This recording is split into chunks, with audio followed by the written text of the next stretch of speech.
Are you ready for this ride? AP analyst by day, Super Tim by night. Tim Morris grew up with a football in one hand and a baseball in the other. Though life has led him on a journey he couldn't have imagined, he never abandoned his love of sports. He has spent the last 10 years coaching and mentoring boys from youth to manhood. His highlight reel also includes author, nonprofit founder, and loving husband to his wife Tara. But his strength lies in the battles he survived and overcome, including Tara's untimely passing. When she told him to keep going, he took it to heart. Welcome the author of Keep Going, Keep Growing, Coach Tim Morris. Thanks for having me. Glad to be here. I'm glad to have you. Great intro. Thank you. You're welcome. You deserve it. And there is a lot more, but it cannot fit in that little snippet. You have done a lot of great things in your life, really and truly. I've been trying. You know, life takes you a lot of different places. You make plans and then they change. But yeah. If you can adapt and keep moving and rolling with the punches, you can come out on the other side fine. So yeah, I've been trying. Absolutely. Well, you're doing it. Let me dive right into it. Tell me about the Keep Going Foundation. Oh yeah. See, the Keep Going Foundation was my first project after my wife passed. Okay. But we had actually already started talking about it prior.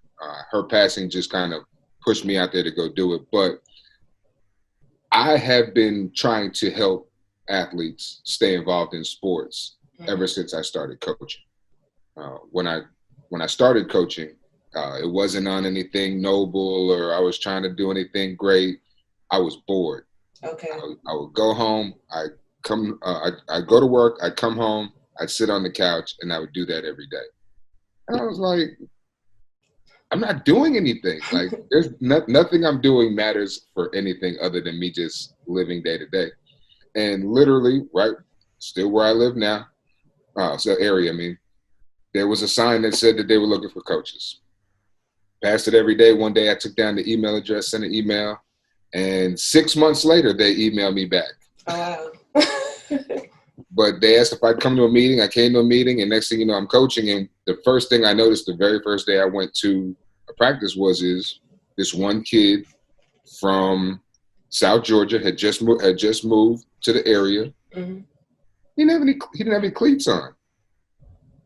He was out there without any shoes. What was he wearing on his feet? Nothing. He had just his socks on. Oh, wow. Now, what ended up happening is he actually did have cleats, and his mom had to go get him. I wasn't told this, so we spent the whole first half of practice trying to figure out how we can get this kid some cleats. But he kept practicing without them. And even though he ended up having cleats, we spent all that time looking at this kid like, wow, he's out here practicing, trying to play. He's 8 years old. Oh, he's got no shoes on. And I didn't like that feeling. And then that same year, there were some kids that tried to play, but they didn't have the funds for it. I'm like, these kids aren't going to play because their parents couldn't come up with $275. So I just started doing my part where I could. If I could pay for a kid, if I could get him some equipment, if I could do whatever I could do to help, I did that. And one day I was like, wait, this can actually be a thing. Like, you've been doing it forever. Okay, now put some organization behind it. And the Keep Going Foundation was founded like that. The name came from, I was talking with a friend. He knew the whole situation, my wife. He knew me before, and he was like, you can only call it the Keep Going Foundation. Like, there's no other name. And we sat there in his truck. I was like, wow. And now we have the Keep Going Foundation. That's crazy. That's crazy how things just line up that way. I was having a conversation with a friend the other day about how when you're doing the thing that you're supposed to do, you kind of were already doing it. It was already happening. You're already pouring into that. And once you walk into it, it just seems natural, like the natural next step. Yeah, I just had to put some organization behind it. I literally was doing this exact same thing I was doing before. And now I can do it at a greater level because, you know, I created a business behind it. I have people who follow me and people that are loyal and people donate stuff all the time. So it's awesome. Absolutely. There are a lot of young men that need help. You know, my son was in football for a time. He's gotten out of that now, but you know, I was kind of broke back then. So the money can be a lot for somebody who doesn't have it. And to Absolutely. have somebody who will support you and help you financially get your son involved is important because they have such good male role models such as yourself. Yeah, no, I think every kid should at least try sports for a time, even if they don't stick with it. Mm-hmm. There's a lot of life lessons that can be learned by being a part of a team. So even if they don't go on to play forever, they play that 1, 2, 3 years where they had to listen to somebody that wasn't their parent, how they had to be accountable to other players on the team to do their job and uh, hash out differences and work together, teamwork. It just cultivates so many different good characteristics that you can use in life. So yeah, sports has always been a backbone for me, and I feel like it's gotten a lot of people out of bad situations, and it will continue to be. Yeah, absolutely. So you've been doing this for 10 years now? This Yeah, is my 10 years in the game. mm-hmm. That's pretty cool. Tell me Yeah. about the mentorship piece about it. For me, you know, I don't think about a lot of this stuff real deep. I just know that it's easy to reach people when you can make a genuine connection with them. Mm-hmm. So I legitimately become friends with these guys. A couple of days ago, a player, 17-year-old player, went to a cookout and came and brought me a plate because I was like, we live in the same neighborhood. He said, I brought your plate, coach. And that's just the connection that we've had. I'm his coach. He was my player. He hasn't played for me in years. He still calls me coach, and he still calls and asks for advice and things of that nature. So being able to build those relationships and can just continue to help throughout life. I mean, most of these guys are about to go to college now, and I knew them when they were kids. Yeah, that's pretty wild. Yeah. So and for them to be able to always come back and, you know, they call and they update me, and, you know, I get all the invitations to their, you know, the drive-by graduations and all the online stuff. And it feels good because they know that they can trust me. They can come to me if they have any problems, questions, whatever. And it's awesome because I know that what I've done is helping. Absolutely.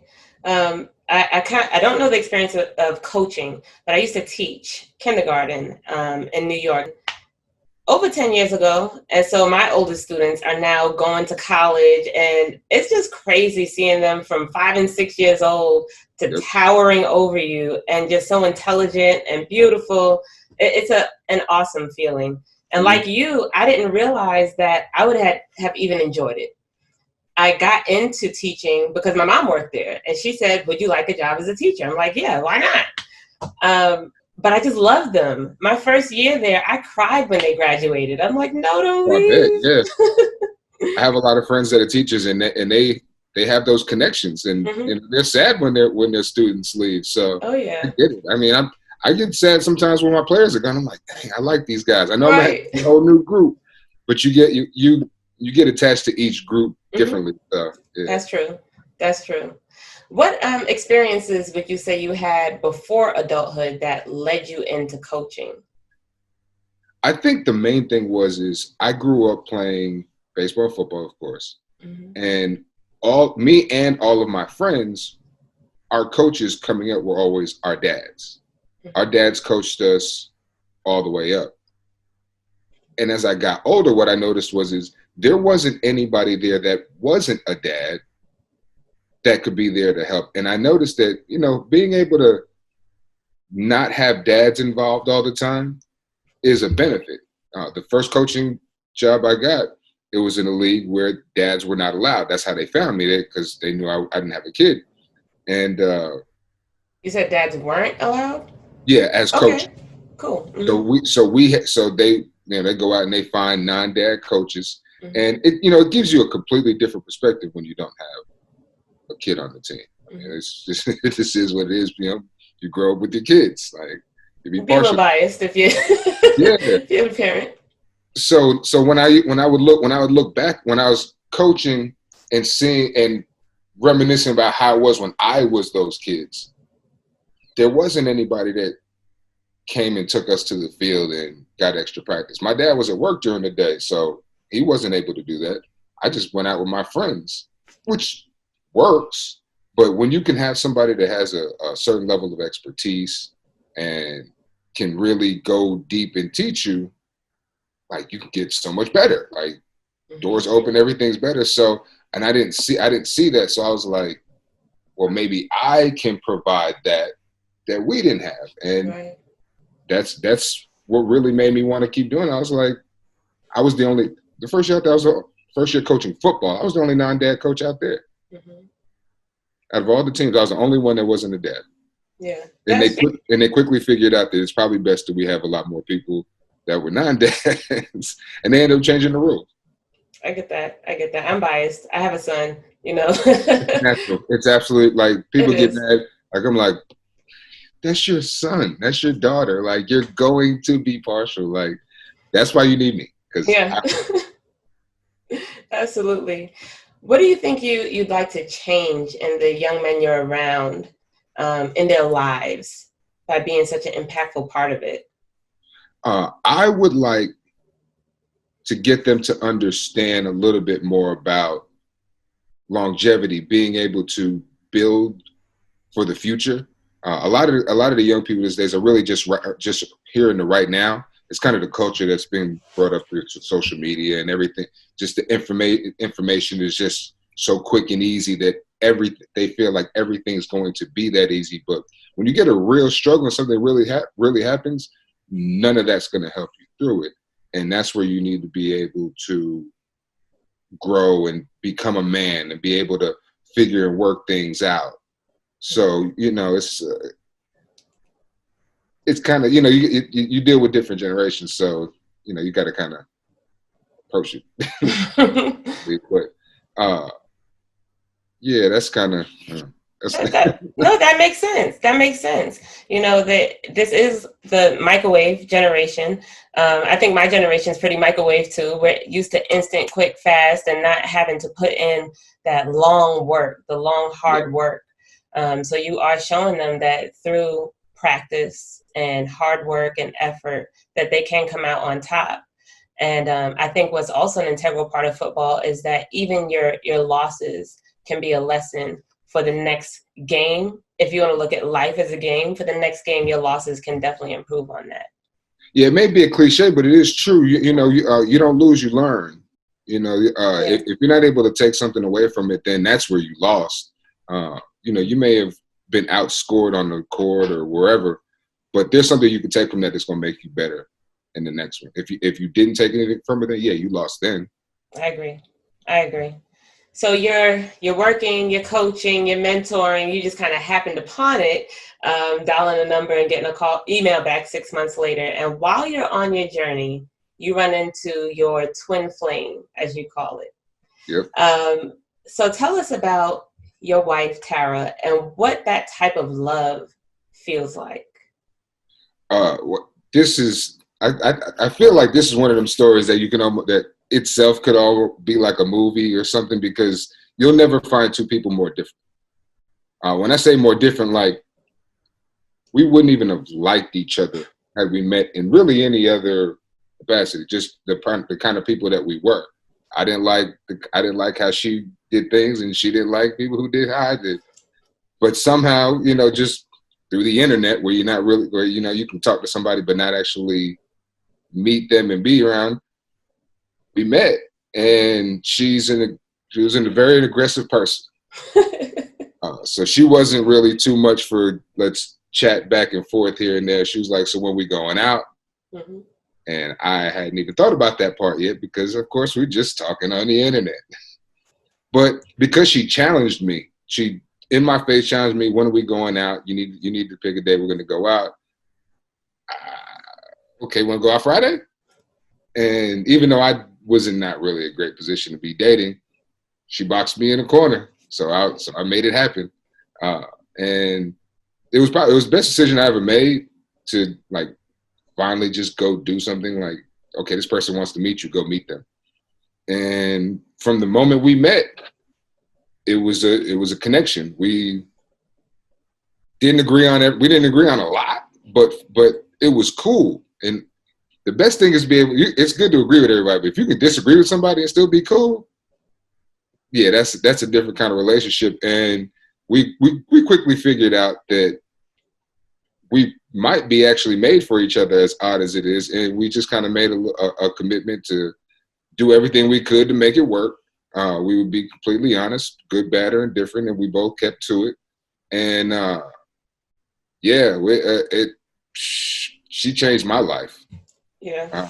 Yeah, because she made me step everything up. Like I wasn't in a good place, and I had, if I was gonna be with her, I had to find myself in a better place. So, I started taking care of things and, being able to be, I guess, like a man, a guy that's being able to have a woman and be able to take care of her. And once that started going, I started wondering why people said it was so much work. Because, it was work, but it wasn't hard work. Like, okay.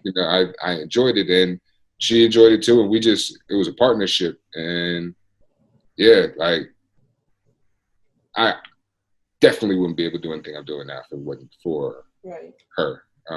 Just, like I said, she had that, I'm not as aggressive, or I can say I was not as aggressive as she was, but she kind of taught me that, okay, just go get what you want. Like, they're going to tell you no. So, and it was so easy, but like so hard. It's like, is it that easy? And yeah, you're not going to agree, but you just go get what you want, what you need. And I've been able to take that since her. She taught me that then, and I've been able to use those teachings to be able to, still go on and continue after. So like, yeah, meeting her is the best thing that ever happened in my life. That's awesome. It sounds like she taught you a lot, not just about her, but about yourself. And it sounds like that is what good partners should do.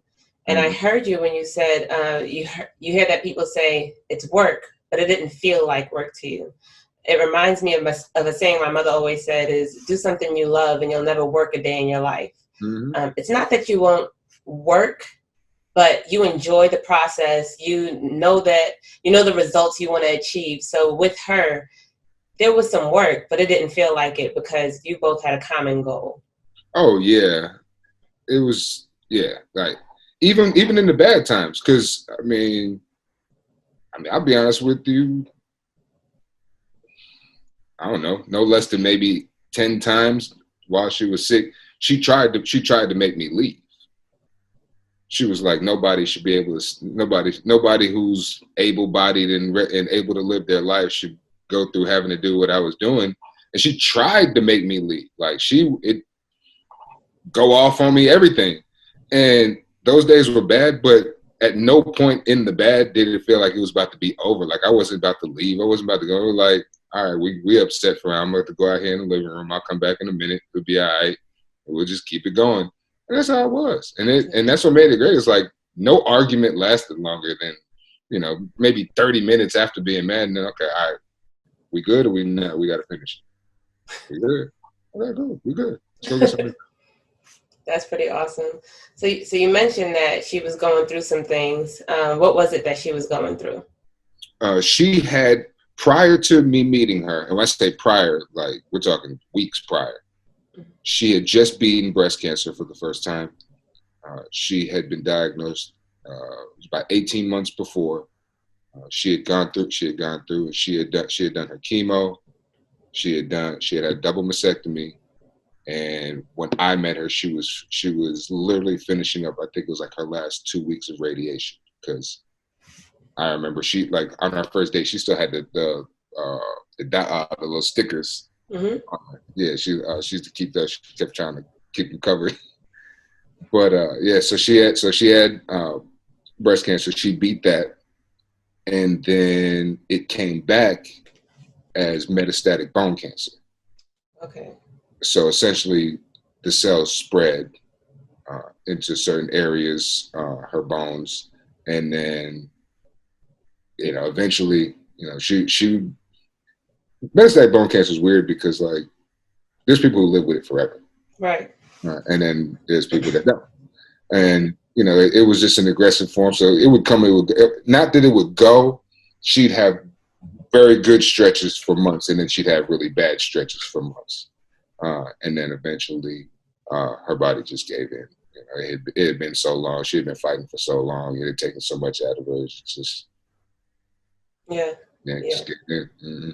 I see why she was not playing the games with you. She just beat breast cancer, and she was like, "Look, you either here, you're not. I don't have time. Let's go." Herself. Like, she didn't have anybody to help her. She had a boyfriend that lived in New York who never came to visit her other than sending her money for bills. Mm-hmm. Like, she used to tell me the craziest stories of driving home from chemo by herself. Like, that's like, they don't even, like, you're not even allowed to do that. Like, she just told them a lie to her. People were in the car, and she's driving from Decatur, Georgia to Woodstock, Georgia after her own chemo treatments. It was insane. Like, the things that she was able to do. Help people understand how far that is. About how many miles is that? Oh, I believe it's 42 miles. I think door to door. It was either 37 or 42. So I'll be up by maybe 5 miles. Right. Yeah, it's a nice ride, especially when the hospital's main hours that they're doing stuff. She was a veteran, so she was going to the VA. Is like 8 to 6 Monday through Friday for the most part. Like, not that it closes on the weekend, but a lot of their offices are closed. They're not there. So it's got regular, like, banker's hours. So you're driving during traffic. You're there with everybody else. If you have an 8 o'clock appointment, you're not getting seen till 3. And then to do all that and then still drive home. Right. In traffic. Take care of home. Like, it was crazy. She had a dog. She's taking care of the dog. She's doing all kind of stuff. And I'm like, what? Like, what? I've been playing sports, working out, doing stuff my whole life. I couldn't do that. And I told her that. I was like, I couldn't do that. There's no possible way. You're far stronger than I ever could even imagine being. And she was just like, you got to do what you got to do. Like, well, nobody else going to help me, so I had to do it myself. Yeah. And I was amazed. I was in awe. Like, I could.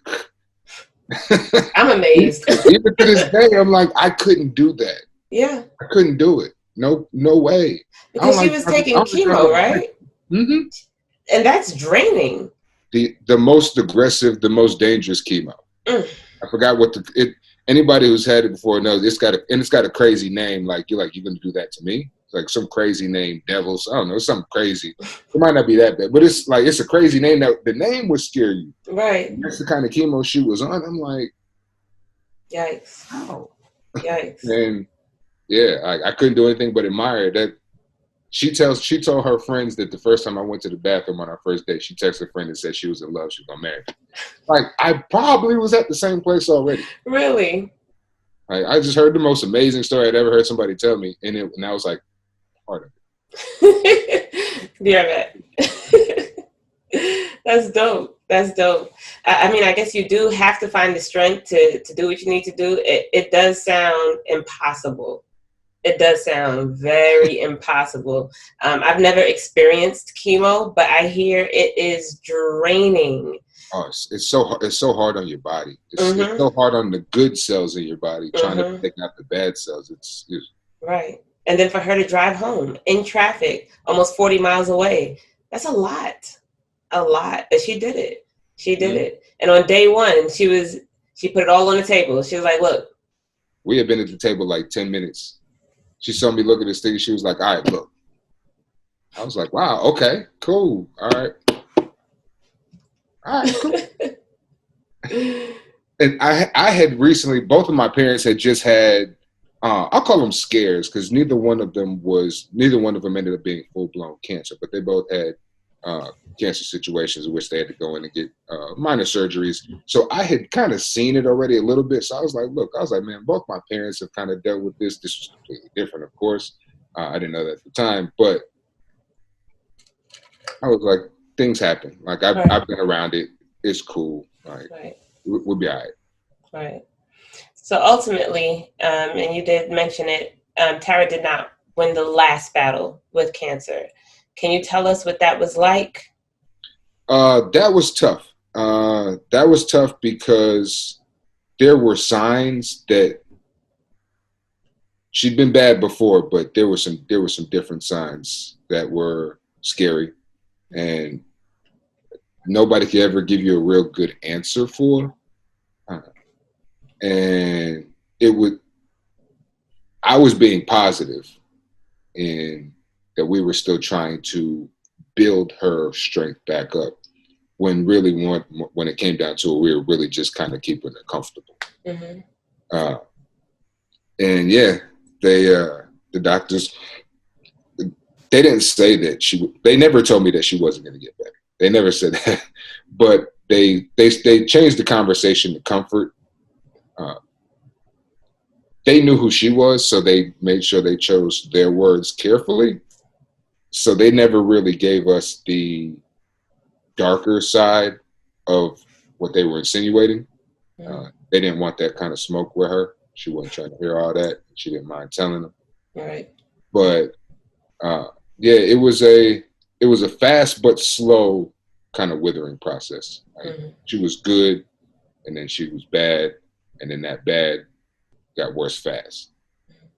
And I mean, I'd say we'll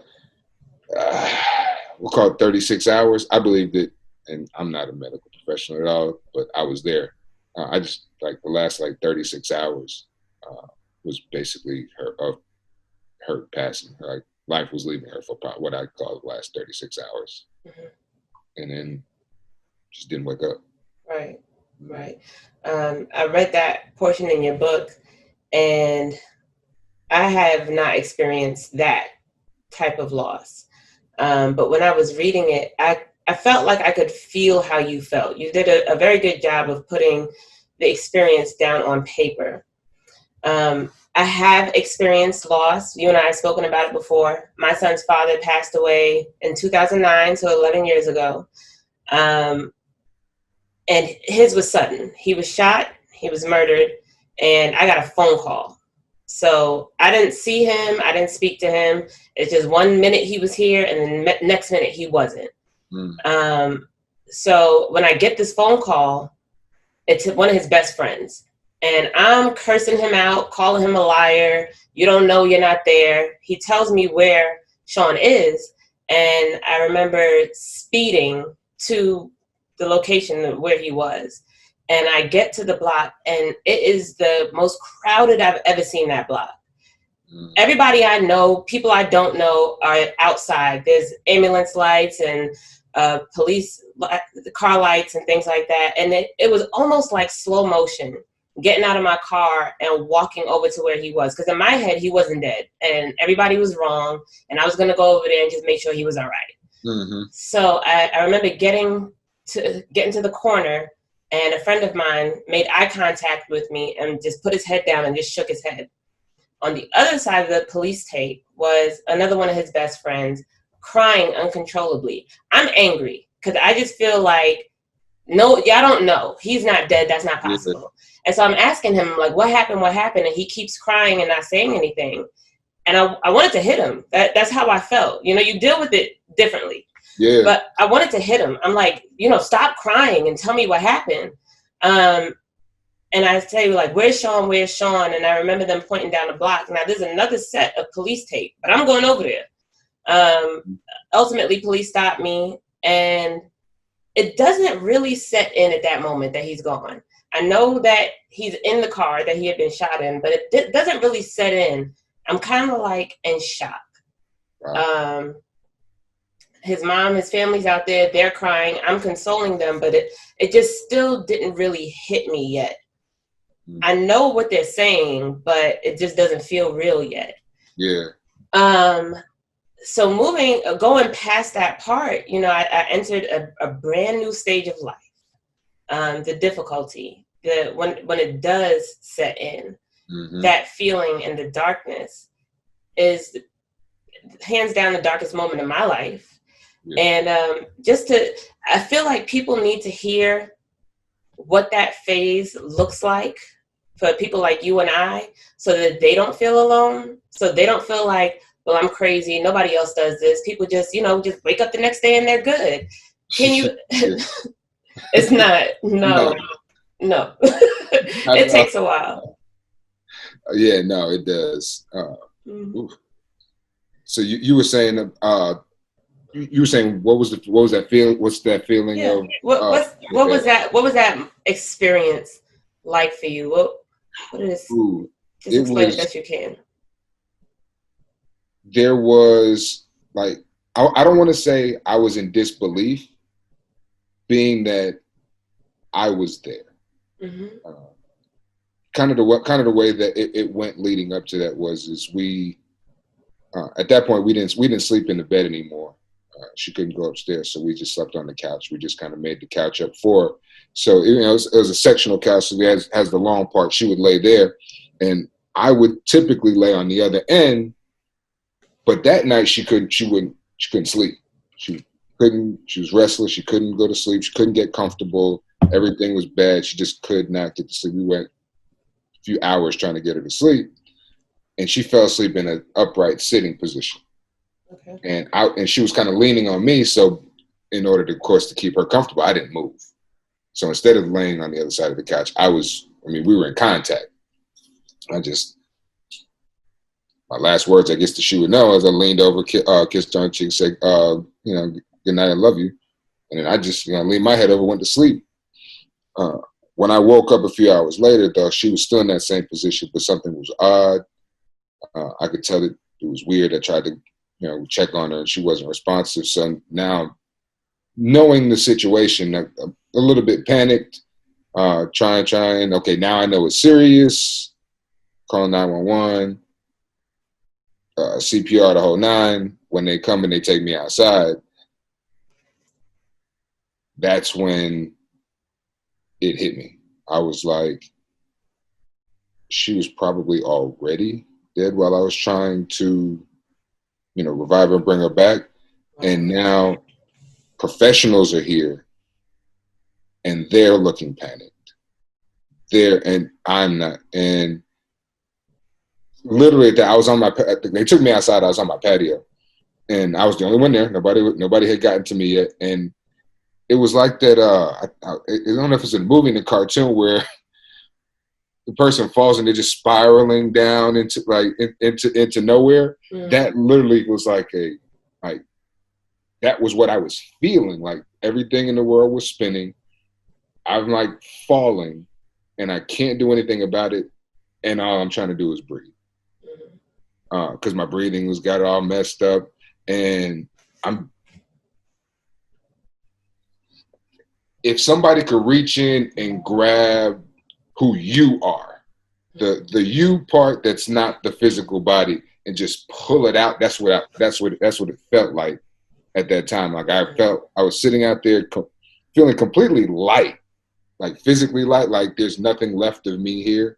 Like it was almost like I was gone. I can agree with you on that. I know what you mean. Mm-hmm. And that same feeling lasted for days, probably weeks. Like I couldn't, like there wasn't anything that was shaking that. Like I might go do something and be with some people and kind of fake it, I guess. But the moment I walked back in there and I was by myself, or I was even in the car, like physically I felt weird. That's when I was like, wow, this is new. I've been in bad situations, but I physically feel weird. My body is decided that, like, it was like it left. It was like when hers left, mine left with it. I never heard somebody explain it like that. But I know what you mean. Yeah, it was very weird. When you get to, at the time I would have been 36. Yeah, 36. Like, at 36, you've experienced things and then I've never felt this before. I don't know what to do with it. I have no idea how I'm not supposed to feel like this, and there's nobody that can help me. It was hard. Like, I mean, of course it's gonna be hard, but it's hard to put into words. Yeah. Because it was a feeling. Yeah. And it was like a physical feeling. Yeah. Yeah. And that was Yeah, the worst. So for me at that time, we were both 23. He was 23 and I was 23. Yeah. I had zero experience in anything. We were barely trying to or in a rough way, trying to make a relationship work. We were children. I think your brain's not done developing until you're 24. So, look at us, not even developed yet. got a kid, trying to have a whole life together. We didn't know what we were doing. But I was a child. And I remember one of my darkest moments afterward, I had two moments, really. One that was pretty uplifting, and the other one was like, wow, you got to snap out of this. The snap out moment was I was sitting on the futon. We had a duplex that we lived in, and so I'm downstairs on the futon. I didn't sleep in the bedroom anymore at this point. And I'm sitting on the futon watching a movie. My little big back TV with the DVD player on the bottom. I'm watching a movie, and my friends used to come over all the time, and they would sit with me or cry with me or laugh with me or whatever. So a friend of mine came over, and like a zombie, I just like walked downstairs and opened the door, let him in, and sat back down on the futon. And then he sat down on the futon, and he says to me, "How long you been watching it like this?" I'm like, "Watching what?" And I looked at the screen, and it was skipping. And I had no idea how long this thing had been skipping for. None. You know? Just sitting there zoned out. Yeah. Yeah, I had moments like that where it wasn't that the TV would skip or anything, but it would be there. And somebody be like, "Oh, what's this?" I'm like, "What?" Right. It's just on because it feels like the normal thing to do. And I'd be laying on the couch with the TV on. I'm not paying attention to anything that's going on. No. I'm completely somewhere else. No. Yeah, I had those exact same moments. Right. So at that moment, I knew that I really realized that I was not okay. I knew I wasn't okay, but that right there was like, this is crazy. You should probably not be staring at the TV and not taking anything in. And I knew that I had to start healing myself in some way. Now, it was a journey. That was not the moment that I became okay, but it was a journey from then. What was it like for you coming out of it and starting to become Tim again, but Tim with this new experience? Becoming Tim again was interesting because I took a lot of steps to heal myself. Like I went and got help. I actually went and saw a professional. That's good. I did the things that they said to do.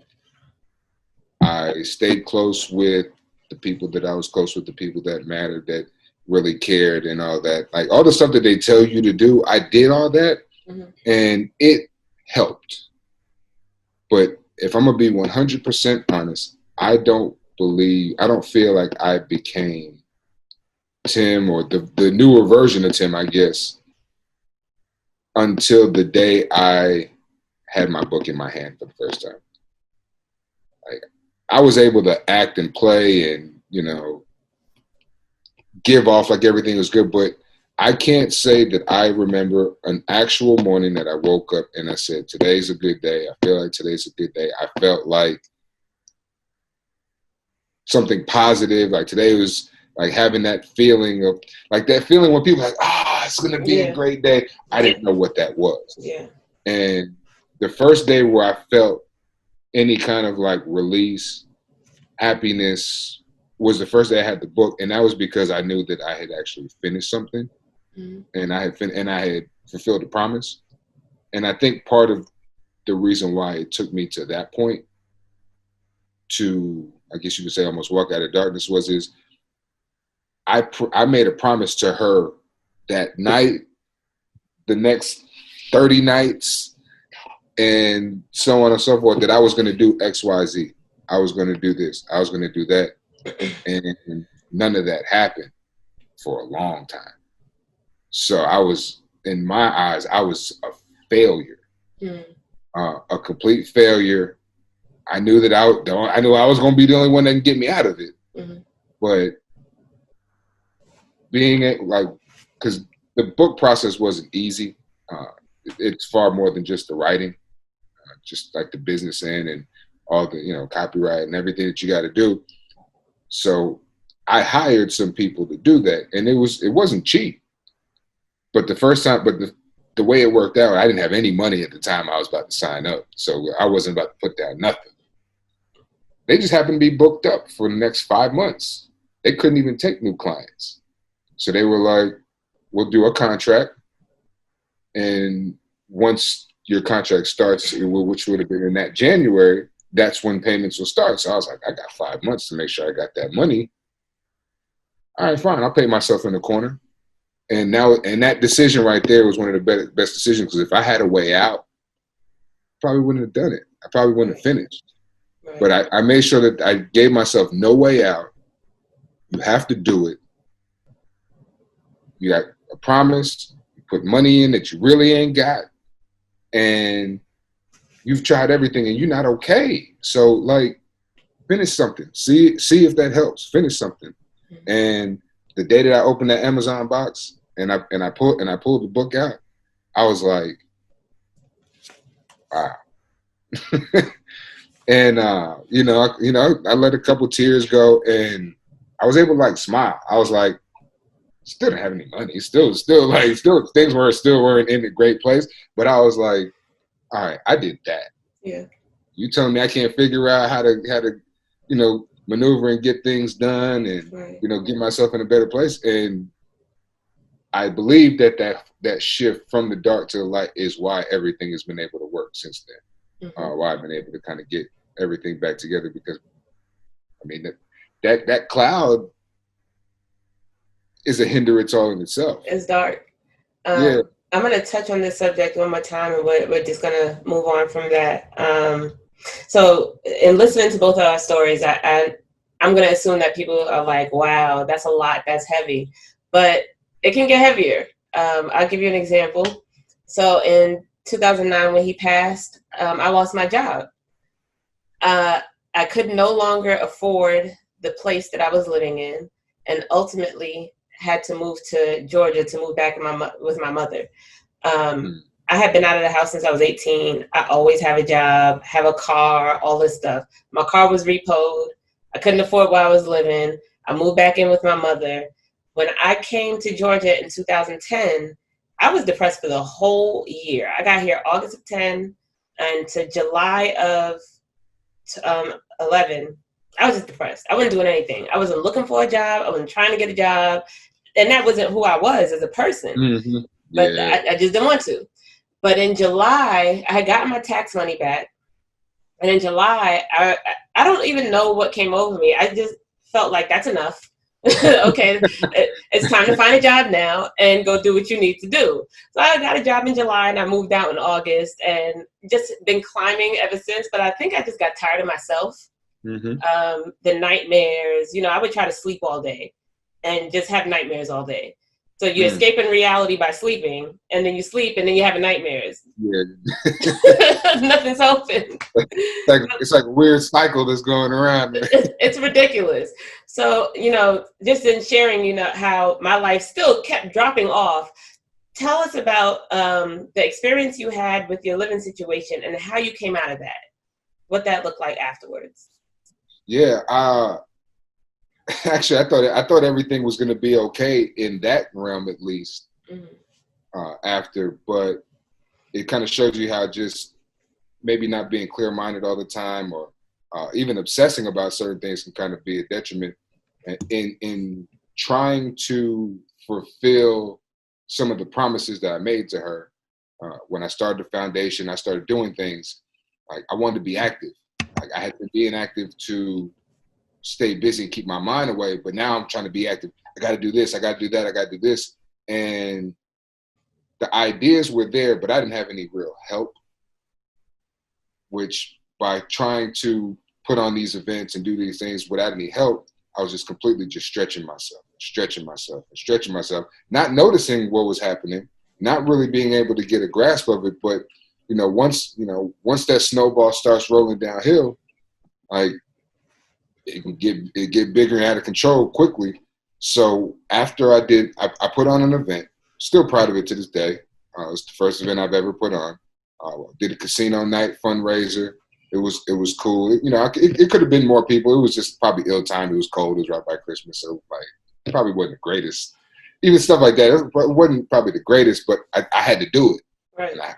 And I was going to do it. Nobody's going to stop me from doing it. I'm going to do it. An event that should have raised money put me in a way deeper hole than I ever could imagine. Like when it started, when the bank accounts just started dropping, and this is going, I'm like, I have no idea what to do. And the next thing you know, I came and got the car. All right. I work, hustle around, get the money, I get the car back. All right, cool. All right, got the car back, good. Okay, now you're 2 months. Now you're 2 months late on rent. Now they starting legal notices and all that kind of stuff. Oh, okay. Trying, working. Yeah, you got to be out by XYZ date. Okay, and I even kind of like, I don't know if it might have been considered squatting because I stayed well past because they hadn't come to take it. They hadn't come to take the stuff. Right. I had took everything the value out. I was just laying my head down. I had a place to lay my head down. I used to carry my TV. I used to put it in the trunk in the morning. When I come back at night, I take it out so that at least I could watch TV during the day. But I didn't want to leave it because that day came, I wouldn't have the TV. Right. I was doing like, you start learning how to kind of like human beings adapt. Yeah. Like they always have. You start adapting and trying to make things work, and then the day comes and it's locked. And I wasn't about to go tell anybody. So I guess I'm staying in the car. Oh, wow. Or, the good thing is a lot of my friends I've had for a long time. Mm-hmm. Like most of them are high school and college. So, calling up a friend like, yeah, I'm going to come through and hang out and then, end up just crashing on the couch wasn't odd or really that hard. So you didn't tell them that you didn't have somewhere to go. You just said, I'm just coming over. Yeah, come over, chill. We hanging out. It's, might come over like 9:30ish. So we might be there a little later. And you crashed out. I'm just gonna crash you. I'll leave in the morning. Mm-hmm. And that literally became my life for a full calendar year. Really? If it wasn't, it was crash at a friend's house, crash at my parents' house, crash at a friend's house, crash at my parents' house, crash in the car for 4 or 5 nights so that it doesn't seem like, well, you seem to be over here all the time. Crash in the car for 4 or 5 nights. And you start learning stuff. I was like, okay, what I'm saying? You can go shower at different gyms. You can go and you start learning how to live, but not live. And you didn't tell anybody? Nobody, not a single person. Not a single person. What was that about? Why wouldn't you tell them? Pride, I don't know, fear. Fear of judgment, maybe? Yeah, I'm not supposed to be in this position. I know what you mean. Yeah, I'm not, because I'm still going to practice, still going to work, still going to practice. I put on 3 events where everything was just kept in the car. I did the event, and I'm still in the car at the end of the night. Yeah. Like all of my athlete development workshops I did that year, I didn't have a place to stay at night. And, that's crazy. But being able to still do that though, nobody questions it. Nobody questions that. You're putting on events and you're supposed to hit. People don't know. Right. So I'm not gonna say it was easy to hide, but it was easy enough. Mm-hmm. And I was never gonna tell anybody that. I wasn't gonna tell anybody that until after I was already good. I was timelining the book and how things were going because I was like, it's gonna be in the book. You were writing the book while you... I was writing the book in the car. Shut up. Wow. Part of the reason why I was able to finish the typing part was at nighttime, I didn't have anything but time. I was sitting in the car. So the same laptop that I'm on right now would be in my lap. I'd just be sitting in the car. Seat leaned back in a parking lot somewhere. Or one of the couple neighborhoods that I knew I can get into they have a gate, but I can get in and I can park securely. Right, and be safe. Just be in there typing. That's amazing. You talk about Tara's strength. You have strength as well. Absolutely. That's crazy. That was a thing. I can't even lie. There was many nights I was just sitting there crying, mad.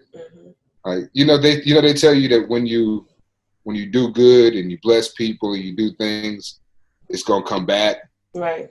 I'd be in the car like, man, if there's ever I know I done a whole lot, man. If it can ever come back in any kind of way, shape, or form, I really Now's good. appreciate it. Like, because I'm really trying. I'm being positive, but and and I would just say this by the grace of God. Somebody close to me happened to get put in a situation where they had let's call it some disposable income, and he had been seeing me do this stuff for years. I mean, he goes back to when I coached my first team, and he called them the 0-8ers. We weren't any good, and we lost all our games. So he said every year I coached the 0-8ers. But he's been knowing me doing that since I started, and he's seen me elevate, and he's seen me bring kids around, and he's seen me congratulating kids because they're going to college. And he's watched that this whole time. And it just so happened, timing-wise, he happened to have some money. And he just said, look, I know you do a lot. If there's anything that I can do to help what you're doing, like, just say it. He was like, you need me to take care of one of them book payments or something. And I had actually just made a book payment. And I was like, well, that would really help. And he gave me what it would be for. He gave me the amount that it would have been for that book payment, and then I was able to turn around and get something on the car fixed. That was helped me from not dying from sleeping in the car with exhaust and stuff getting in the car. I know your mother wanted to kick your butt when she found out. Yeah, but no, that was like a real thing. Like, I had a car issue where it was letting exhaust in the car, but I'm sleeping in the car. God, if I was your mother. I can't even have the car started while I'm in there. My God. Yeah, I got some stuff done with the car. I was able to, because I was working with a negative bank account all the time. Like, I would get paid and my direct deposit would just take over the overdraft fees. So what I have to do, I had to go overdraft again to get that whatever money I can get from that just to make it. Wow. I get you though. I get you. And I was able to just put that in the bank. My bank account was no longer red. So the next time I got paid, I got my whole check. First time in a year and a half, almost 2 years. Crazy. And just being able to look at my bank account and not see negative and know that I was at least going to wake up while I was sleeping in the car, it was enough it was like, all right, you asked for a blessing. There it is. Yep. Amen. It didn't vault you up here, but at least got you to where you're in the game.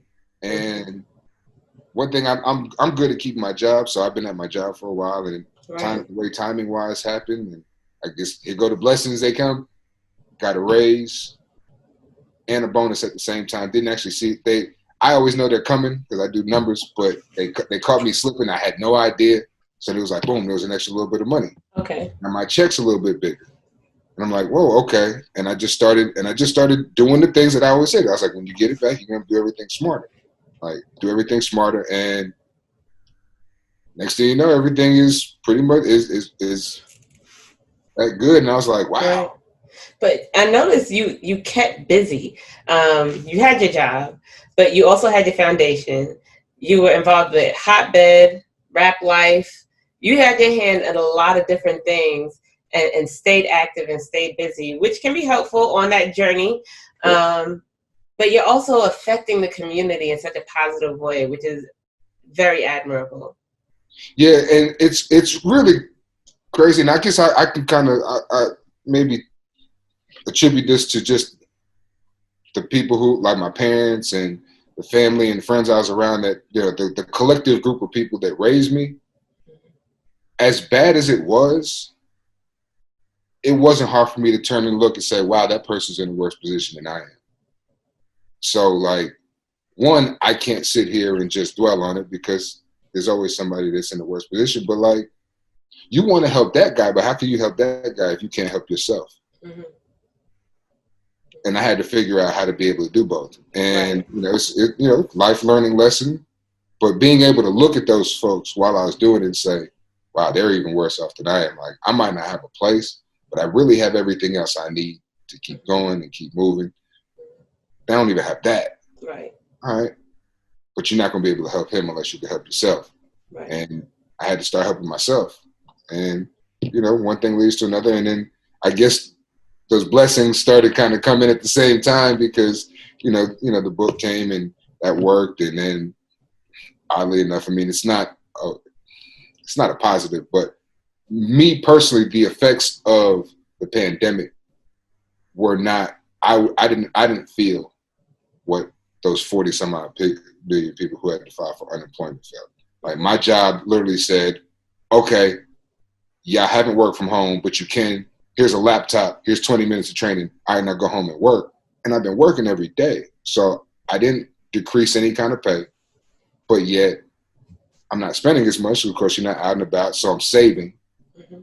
And I'm not able to go out and do the things I would normally do physically in touch. So now I had to learn how to do an effect virtually. Right. So all that did was increase the tools in my tool belt, so to speak, because I didn't have that before. I had no choice but to increase my social media, increase being able to do it. So it ended up kind of being I hate saying a positive because so many people were hurt by it, but me personally, it actually helped me. Mm-hmm. No, I get it. And, so like now, like even in that, like I'm looking at pandemic and now I'm of course, I hate what what's going on with everybody else, but I also can look back and say, wow, even just a year ago, even just 6 months ago, I was really in the same place as all of them. Mm-hmm. No pandemic needed. I was my own pandemic. I feel you. It's funny. I can like smile and like I feel like I'm actually happy when I smile, rather than making smile for people now. You have to have gratitude, no matter what phase of life you're in. You gotta be grateful, and I feel you on looking back, and it's like that wasn't that long ago, and that situation was terrible. And even in that situation, while you were in it, there were things to be grateful for. But now that you've moved past it, it makes you look at whatever current issues you're having. Like, just give it time. Oh, I can tell that I'm far more positive. My outlook is far more positive than it was before. Because it may not have been positive before, but it was always like, you got a job to do. So I might have been like down and upset, but the motivation of knowing I had to do something kind of kept me going there. But now I actually can sit back and like I see more of the positive. Like I am happier. Like I love seeing things. You know what I'm saying? I actually like smiling again. I mean, my nickname back when I was living in Rosedale was Kool-Aid because they said I had a Kool-Aid smile all the time. Like that went away. Like I didn't have that. Yeah. Now it's like back. It's not back. It's just different. Mm-hmm. Yeah. There's more gratitude behind it. Yeah, and I like it. And I'll be honest, I actually like myself more than I did before too. Yeah. So. Yeah, you impressed yourself is what happened. Yeah. Definitely impressed yourself. So I hadn't really finished anything for real. Like I don't count. Maybe I should, but I don't count sports as when I'm finishing something because I've been doing it for so long. I love it. It's just so going through a whole season, and I don't see it as a completion. Like I felt like this is the first thing I fully completed. Okay, maybe because it was foreign to you. Mm-hmm. Maybe that's why. Yeah. So you wrote the book as a form of therapy for yourself, but I know that you were also trying to reach out to other people that may have similar experiences, whether it's through the whole book or certain little parts. Mm-hmm. What were you hoping they would gain from it? My hope was that somebody would pick up the book and after reading it, regardless of what situation they're in, losing home, car, fail a test, lose a job, break up with a girlfriend, boyfriend, divorce, doesn't matter, would be like, all right, yeah, that sucks. But that's definitely not the end. That's just something that happened that now I have to contend with, but I'll be better for, and keep going. Just I'm not gonna let it stop me. I don't care how bad it is. I don't care how bad the outlook is. He kept going. And his situation is pretty bad. I mean, there's people that are in worse situations, but I mean, I don't know if too many people would be without a place to lay their head. Right. And like, if you just keep going. If you continue to grow, you keep going. That's why that's how the name came. If you keep going and you keep growing, you're gonna end up in a more positive situation than where you started. So people always say don't say your book is for everybody. And I try not to say it's for everybody, but it really can be, because I have high schoolers that have read the book, and it's helped them through like their issues at school. You know, they're like, you know, I appreciate it, you know, because, you know, high schools have their own sets of issues and pressures and things that like, and they're not as mature. So a lot of those things do feel like the end of the world. It's not. Yes. And in the same way that, you know, I've had people who have reached out to me. I think you were on the call with the one girl. I didn't even know her. That was the first one. Like, we didn't know each other. We were friends on Facebook, and she gets the book right when a family member dies, and she needed that to help her through her flight. Like another lady, there's a similar situation, a close relative passed, and it just so happens that the book gets there like the day before she's got to go, and they're telling me that they're reading the book to help them. Like, they're using it as help, and I'm like, wow, like that's what I wanted to do, but it's kind of weird when it actually happens. Yeah. But that's again part of the reason why I'm so proud of it and being able to do it, because it was to help me, but I did want it to help people, and so far it seems like it is helping people. And I'm one of those people. I believe that you don't have to learn from personal experience every time. You can learn from other people's experience. Yeah, that's what I do. Yeah, so if somebody can read the book and say, "Wow, you know, I wasn't going through that, but I'm going through this. Yeah, I can make it through. It might be hard. I can make it through. I did my job then." Like, you know what I'm saying? If it helps anybody. I remember when the girl told her story that day, when I was laid down that night, I was like, wow, that's what I wanted. Like, I got the intended result, and then I didn't even know how to like take it in. I'm like, wow, this is what I wanted, and it actually happened. It's a great feeling. Absolutely. So I met you through our mutual friend Mike. And only through really a post where you were talking about your foundation. And I was like, oh, you have a foundation in Atlanta? Cool. Who are you? And we kind of linked up that way. And then I saw on your page you were writing a book. I'm like, you're writing a book? I want to read it. So I get the book. I can't remember if I read it that day. I may have read it the next day. Just so I could I think I was reading a book. That's what happened. I wanted to finish the book I was reading so I could then read your book. And I started reading your book at probably 10 o'clock at night. And I read that book in one sitting. Just the whole thing. I'm looking at the clock. I'm like, you should go to bed. You got work tomorrow. I'm like, no, but I had to read the whole thing. It had everything in there, you know, just fun and good times. It had the down times. It's a redemption story. And then losing my son's father so young, I didn't know anybody that lost a spouse. Ever. I never have. To this day, I would say you're the first person I've talked to that lost a spouse. And so for me, it made me feel not so different, not so alone. And feeling alone, for lack of a better word, is a very lonely feeling. To feel like you're the only one going through something makes you feel a bit abnormal. Like, well, you have your spouse, that's nice. And then you remember how you feel and how your hopes and your dreams.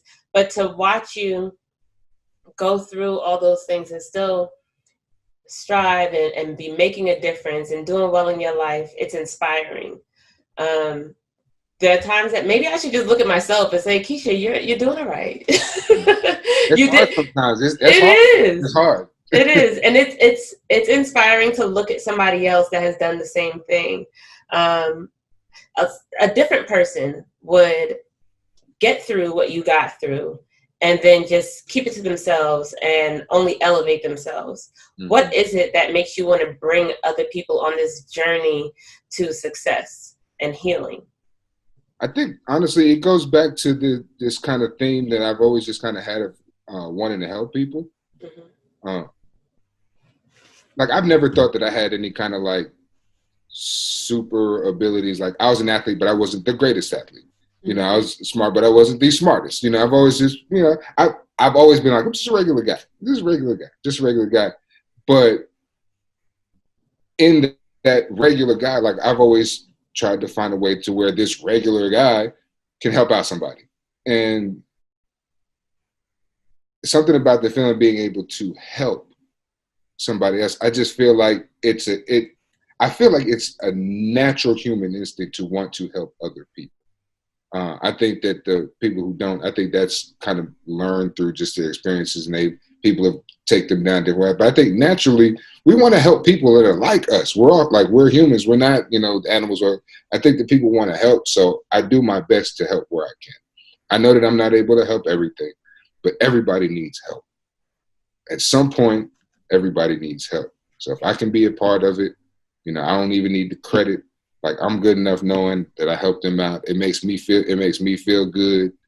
And hopefully they will then turn around and help somebody else. Because, if nobody's ever helped you, how do you really know how to help somebody else? So, right. So I hope that it kind of creates like a chain that continues on where, they go and they help somebody else. And maybe one day it actually helps the whole global society, people helping people. I mean, it's a lot of people to get through, but I mean, and anybody that you help, I think that's a blessing. So I believe in that. One of the taglines for my nonprofit is "Love is contagious," and I really do believe that. Yeah. When you send that out there, it's gonna hit somebody else like a chain reaction. It does. That's absolutely true. Mm-hmm. Absolutely true. So, what goals are you looking forward to tackling next? What's up next for Tim Morris? What I want to do, I'm of course I'm still working the book.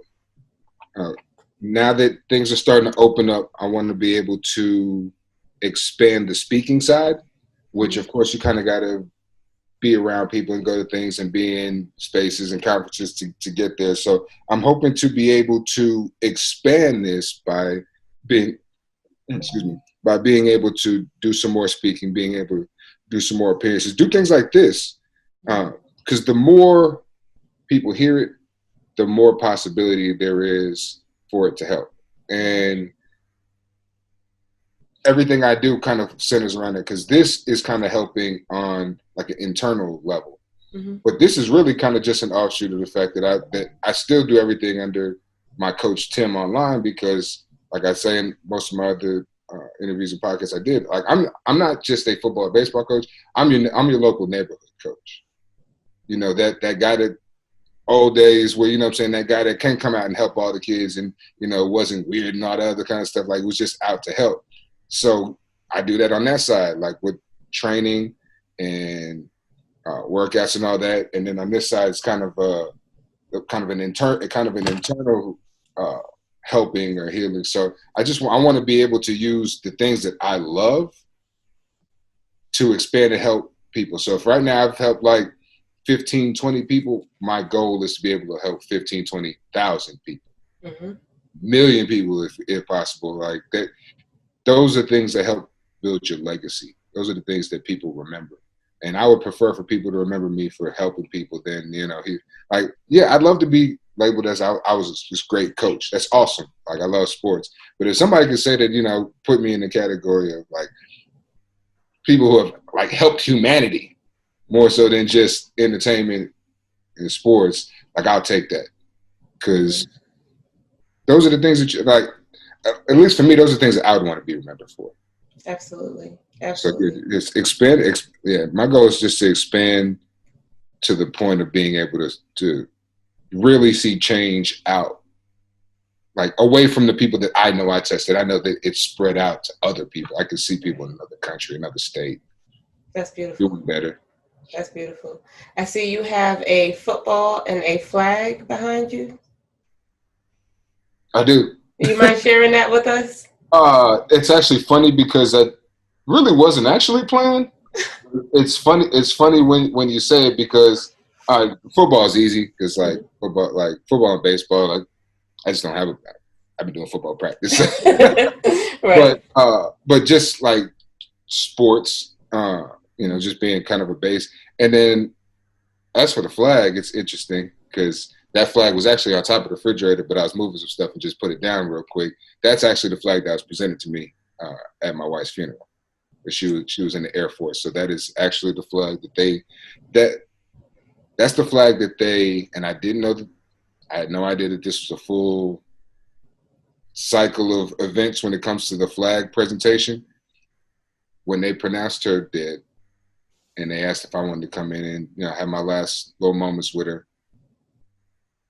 After they gave me that time, they asked if I wanted to stay in the house for the flag presentation, which I didn't know that there was a flag presentation of that nature.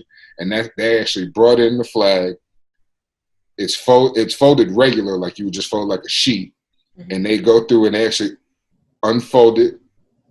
They do the whole layover, and they take her out. Well, that's the exact same flag that at the funeral they come back and they do the whole fold, right, and present it to you.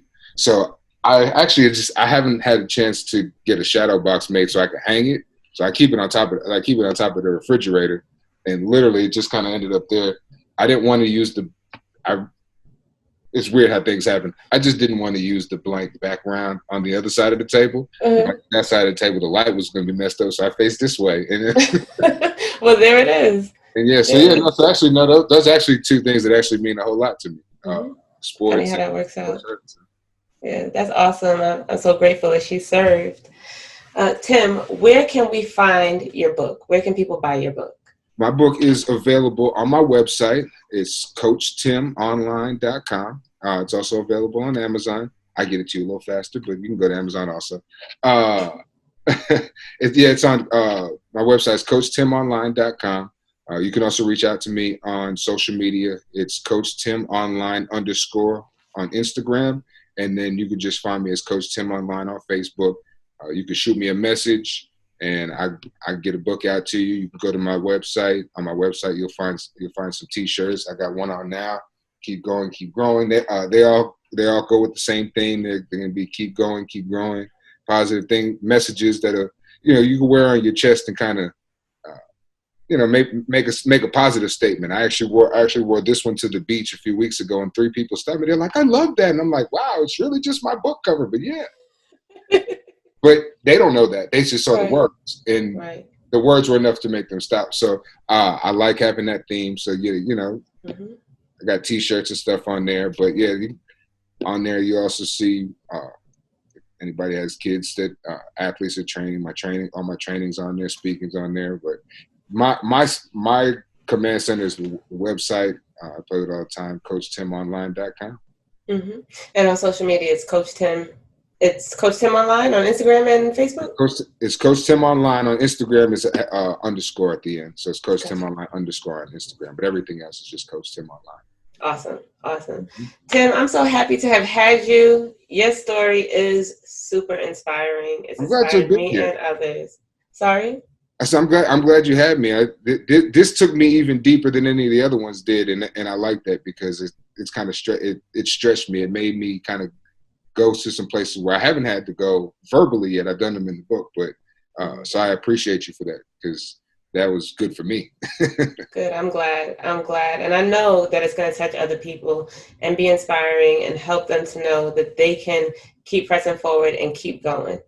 Absolutely. I say it all the time. Keep going, keep growing. Say it all the time. And that's my message to everybody. Yes, sir. Thank you so much, Tim. Oh, thank you.